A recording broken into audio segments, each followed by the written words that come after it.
5 ऐसी हैबिट्स जो आपका मोटिवेशन कम कर रही है। तो आप इन हैबिट्स को छोड़ दोगे तो आप हमेशा के लिए मोटिवेट रहोगे, तो ऐसा कुछ नहीं है। लेकिन आपका जो मोटिवेशन का लेवल है वो इस 5 हैबिट को छोड़ने के बाद और इस वीडियो को देखने के बाद आपका मोटिवेशन का लेवल बढ़ जाएगा। Number 1 habit is waiting for the perfect time. देखो, इस दुनिया में कोई भी काम करने के लिए परफेक्ट का टाइम नहीं होता। आपकी कंडीशन जो भी हो, आप जिस भी सिचुएशन में हो, यही सही टाइम है किसी भी काम को शुरू करने के लिए। क्या सोचते हैं कि हमें कोई ऐसी फीलिंग आएगी जब हम उस काम को शुरू करेंगे, लेकिन रियलिटी तो ये है, जो भी अभी आपकी फीलिंग है, जो भी आपका भी सेल्फ मोटिवेशन है, वो भी आने वाले टाइम पर गिर जाएगा। अगर आप इसी तरह से वेट करने लग गए तो किसी भी काम को करने के लिए वेट मत करो। ये जो टाइम चल रहा है, जो आपको पसंद है, जो आप करना चाहते हो, तो उस काम को आप स्टार्ट कर दो। And the second habit is allowing the distraction. Distraction की गलती नहीं कि वो आपको डिस्ट्रैक्ट कर रहे हैं, ये आपकी खुद की गलती है, आप उन्हें अलाउ कर रहे हो खुद को डिस्ट्रैक्ट करने के लिए। ये मेरा आप सबसे क्वेश्चन है कि हमारा मोटिवेशन का जो लेवल होता है वो कब इंक्रीज होता है? जब हम किसी भी गोल को अचीव करते हैं या कोई हम दूसरा काम पूरा करते हैं, तब कहीं जाकर हम खुद से मोटिवेटेड होते हैं और इंस्पायर्ड होते हैं, और उस टाइम पर हमारा मोटिवेशन का लेवल पीक पर रहता है।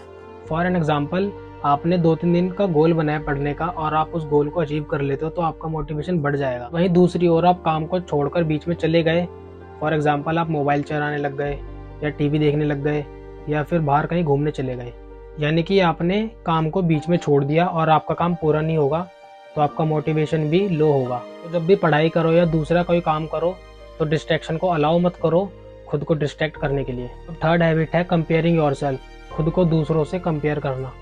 बिल गेट ने एक बार कहा था, don't compare yourself with anyone, if you do this you are insulting yourself. अपनी तुलना इस दुनिया में किसी से मत करो, अगर आप ऐसा करते हो तो आप खुद की इंसल्ट कर रहे हो। यानी कि कुछ चीज़ों में हम दूसरों से अच्छे होते हैं और कुछ चीज़ों में हम दूसरों से बुरे होते हैं।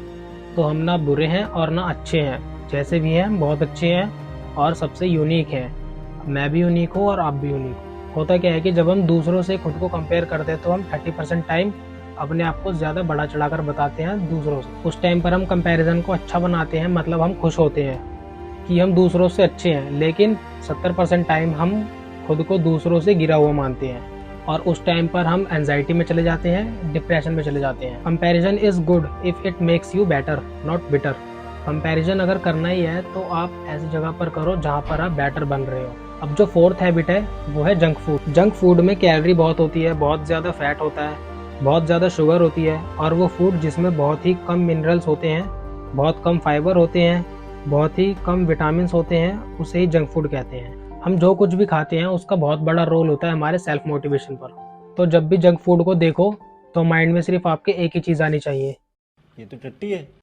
Now the fifth and final habit is self doubt. खुद पर डाउट करना। जिस काम में आपको खुद पर डाउट हो कि मैं इस काम को नहीं कर सकता, तो आप उस काम को करो ही मत। और जिस काम को करने के लिए तुम्हें दिल से आ रहा है कि मैं इस काम को कर सकता हूँ, या उस काम को शुरू भी कर दिया है, तो उस काम पर डाउट मत करो, खुद पर डाउट मत करो कि मैं इस काम को नहीं कर सकता। इस बात को बहुत ही ध्यान से सुनना कि इस दुनिया में जितने भी काम हैं जो प्रैक्टिकली पॉसिबल है, और अगर आप में एबिलिटी है उस काम को करने के, तो इस दुनिया में कुछ भी काम आपके लिए इम्पॉसिबल नहीं है। Never doubt on your self because nothing is impossible in this world. बस खुद पर यकीन करो और इम्पॉसिबल को पॉसिबल करो। आई होप आपको ये वीडियो अच्छी लगी होगी। आज साल का आखिरी दिन है और मैं आप सबसे ये जानना चाहूँगा कि आपके न्यू ईयर रेजोल्यूशंस क्या क्या हैं। आप मुझे कमेंट में ज़रूर बताना। मिलते हैं नेक्स्ट वीडियो में, जब तक के लिए stay safe, stay happy and happy new year to all of you.